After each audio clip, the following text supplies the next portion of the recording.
I got bad news for Gen Z. If we are below, maybe not so Gen Z, but Gen Alpha. If we're below replacement rate reproduction, that means that there will be more millennials than Gen Z, more millennials than Gen Alpha. That means that the interests of the economy will favor the larger generations. So typically what you see is a lot of companies will try to bend, they try to get woke because they're like, we got to be hip with the kids. When I worked for Fusion, that was the thing. They were like, look, we're targeting young people. They're more progressive. So that's what we're going to do. And boy, were they wrong. That was not what the data was showing. And they imploded because of it.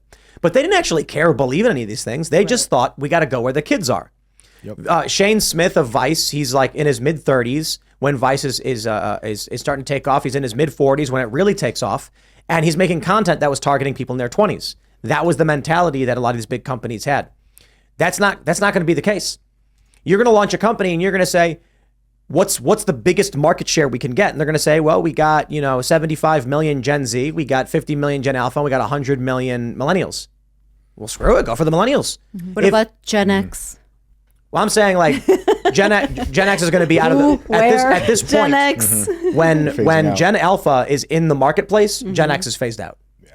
So I'm talking about Gen Alpha in their late teens and into their 20s. Millennials are going to be in their late 50s, and they're going to be exiting. Gen X is already going to be out in retirement. Less of a consideration in terms of big ad spends. But this means that millennials are going to continually hold a disproportionate amount of market power because of the size of the generation. True.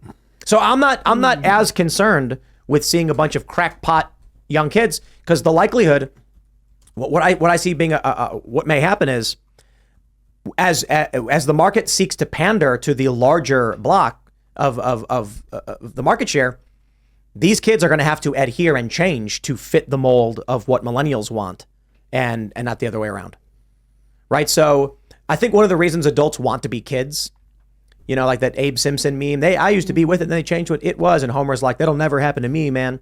It's because you're watching TV and you are watching what you perceive as social acceptance. What does everyone love? They love the rock star. I want to be like the rock star. Only thing is, rock star is now 20 years younger than you. So you get those midlife crises where it's like, I'm hip, I can be cool. What if cool was just what you were? What if the dad jeans and Rolling Stones never faded out of pop culture, out of the spotlight? I think there's going to be pockets of fame and personality among young people, obviously because of their peer groups. But if the money is, if you're going to make $100 million by doing a Fall Out Boy show, or how about this, the When We Were Young tour, if they make more money doing that, then what's going to happen is, where's the ad spend going to be? Big marketing companies are going to be like, look, this Gen Z thing is good, but we can maybe make $20 million. But this When We Were Young thing, these people got money, and there's more of them. You could argue that back in the day, but hold on, older people always had more money. Yes, and they had kids, and they spent that money on their kids. And now millennials don't have kids, and they're spending the money on themselves. So it's going to get real interesting real soon. Yeah, I think you're really cultivating towards the millennials. I found Gen Z really interesting, and I can't tell if this is just sort of a biased view through the lens of social media, but it seems like they are really burning through every generational fashion trend. You'll get these enclaves of girls who are really into the 70s stuff, or really into the early 2000s, or like 90s grunge core was very popular for a second during COVID, and then it kind of went away. I mean, they are searching for generational identity, and I don't think they are creating one for themselves. They have language and they have social media, but social media isn't enough to actually have a generational culture. Right. When I was a kid, a Nirvana shirt was a band that was playing music at the time.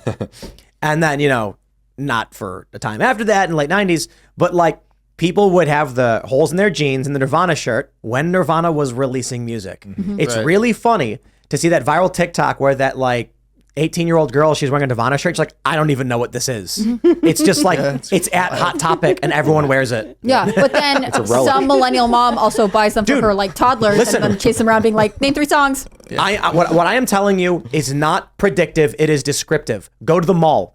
Yo, I go to the mall and Hot Topic's got Nightmare Before Christmas. What year did that movie come out? 1993 or something? Yeah. And I see Gen Alpha, Gen Z wearing like Nightmare Before Christmas stuff, And I'm like, they don't have their own, like you were saying, generational identity. They don't. We do. Night Before Christmas, that was millennial. That was us. And I think it's because they have to spend all their time Gen online. X. I'm Gen X. I'm Gen X. How old are you? Oh, 10. Well, you said you're Gen X. You got to answer. I'm a zillennial, so I'm in between.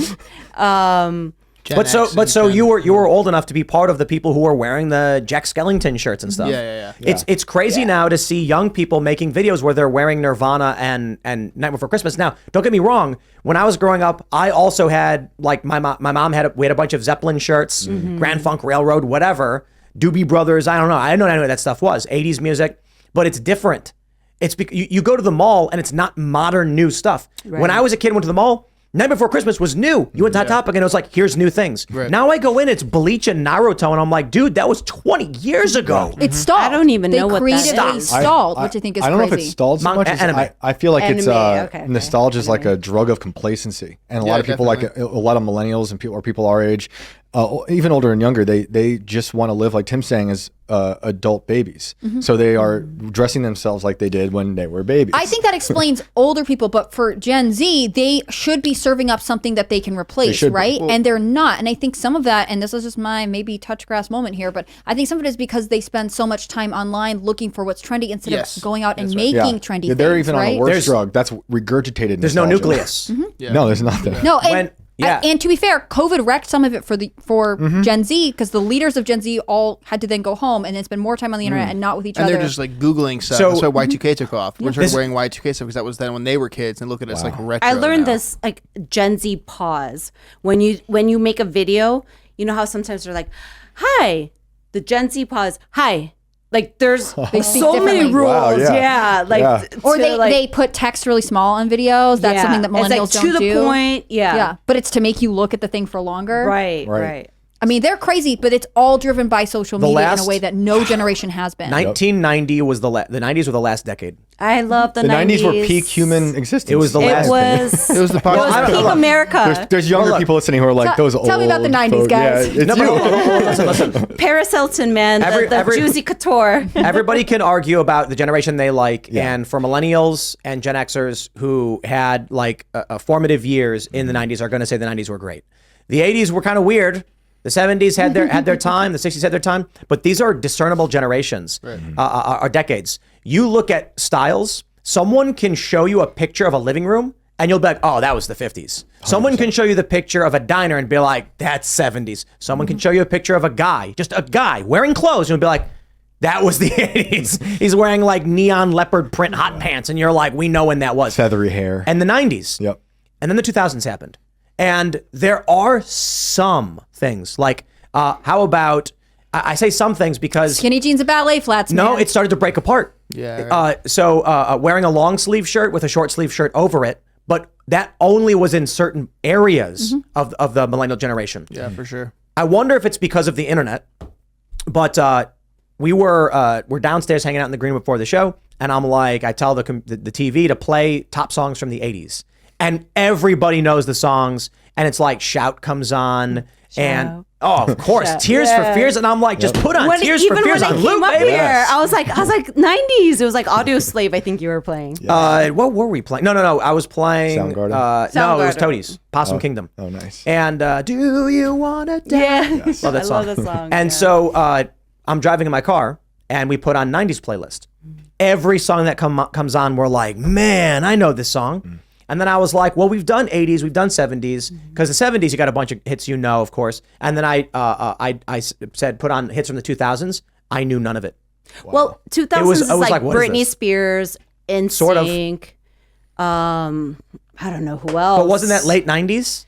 Ja I Rule. think of that as being early. Yeah, was but late- into the that was early Nelly. 2000s. Yep. Yeah, Nelly. It was much more. When was pop. Usher big? He was around for a minute. Usher, he's about to be big again because the halftime show. Yes, there's no stopping Usher. I think it's Yeah. the internet. Creed, And Jack Pasoba, Creed. That's I think that was 90s. night. That is nice. Creed is 90s for sure. Yeah. I think it's because of the internet. Yeah. And what happened was the reason we all knew these songs is because there was only like 5 places to get the songs. Yes. But I noticed this when I was younger and I started getting really angry. It's the 2000s. I'm a teenager, and Q101, the radio station in Chicago, was only playing Stone Temple K-Rock. Pilots. Yeah. Oh no, K-Rock is LA, right? It was playing Stone Temple Pilots. Okay. Basically, no matter what you do, you get Stone Temple Pilots and you get Pearl Jam. And I'm like, dude, that song is like 12 years old. And then I remember coming back like a few years ago, and I was like, wow, they're playing music from 30 years ago. Yeah. That's crazy. Yeah. And it's like rock, alternative rock. And I'm like, yeah, it's an oldies station. Dude, when I was a kid, we had the oldies station, oldies 104.3, and it's the 90s, and they'd play songs from the 50s and 60s. So now if you're playing music from the 90s and the 80s, like you're oldies, dude. Oh, Did you listen to 96.3? In Chicago? Oh, B96. B96. Of course. Oh, B96, man. That was my See, jam. I feel like I didn't really grow up listening to the radio, and so I feel like I missed all kinds of I musical listened to the radio on the way references. here. I still like the radio. Oh, see, I just listen to NPR all the time because I'm on Still? NPR. Oh yeah, for sure. Why do you torture yourself? The thing is, it's good to see what I other agree. people are doing and how they're presenting things. Yeah. And at the time, I was when I got my license, because I'm a nerd.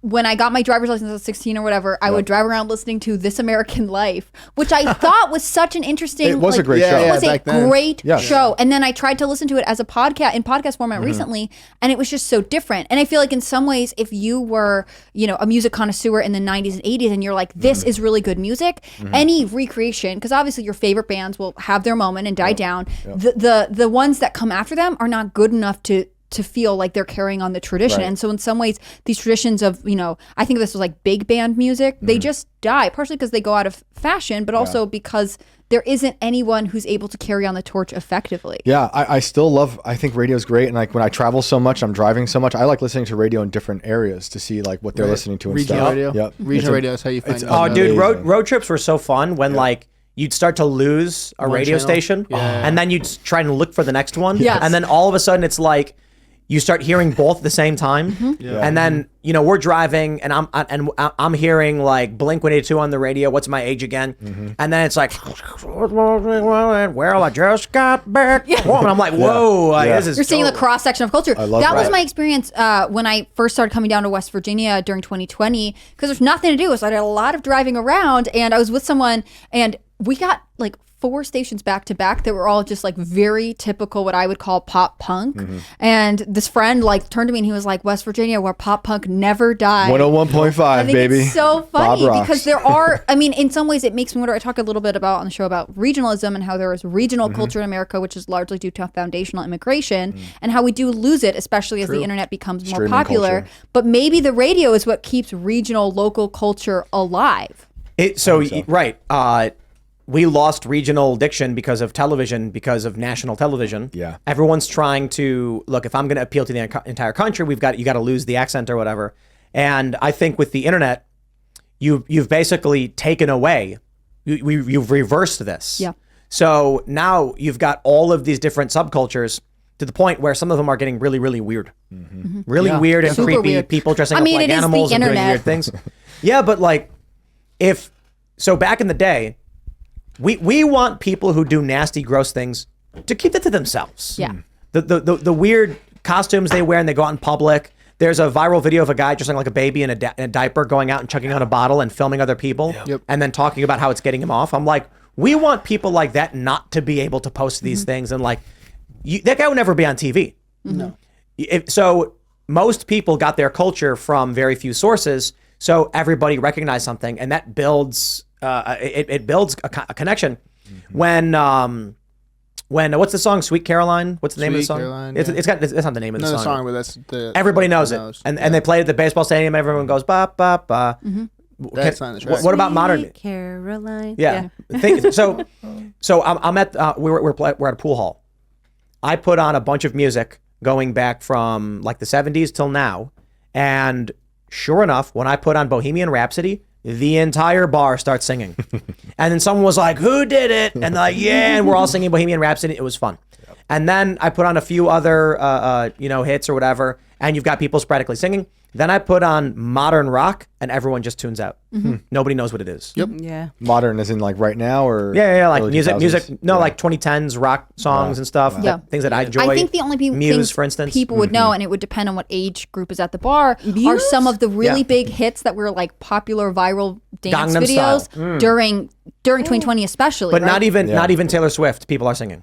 Yeah, Like, but if that's because you- you just listen. You really reflect on the philosophy there. And like, But like there's like what's like everybody knows The macaroon. But Mr. Brightside with the killers. Mr. Brightside, that's a big Great one. Yeah, song. there's stuff that's. but I don't nobody sings that. Oh yeah, of course. No, they people sing it. sing That's the that. difference. When yeah. I'm at the Bon when I Jovi, play Living that, on a Prayer. some people are like I hate Mr. Brightside. It's like I just can't stand that song. Yeah, same. But maybe the the Mad nostalgia's Lions, not there. same. Yeah, love that I song. only know people who sing to it. Thanks for watching this clip from the Timcast IRL podcast. Hang out with us live Monday through Friday at 8 p.m. and become a member over at timcast.com for uncensored, members-only shows exclusive. Thanks for hanging out, and we'll see you all next time.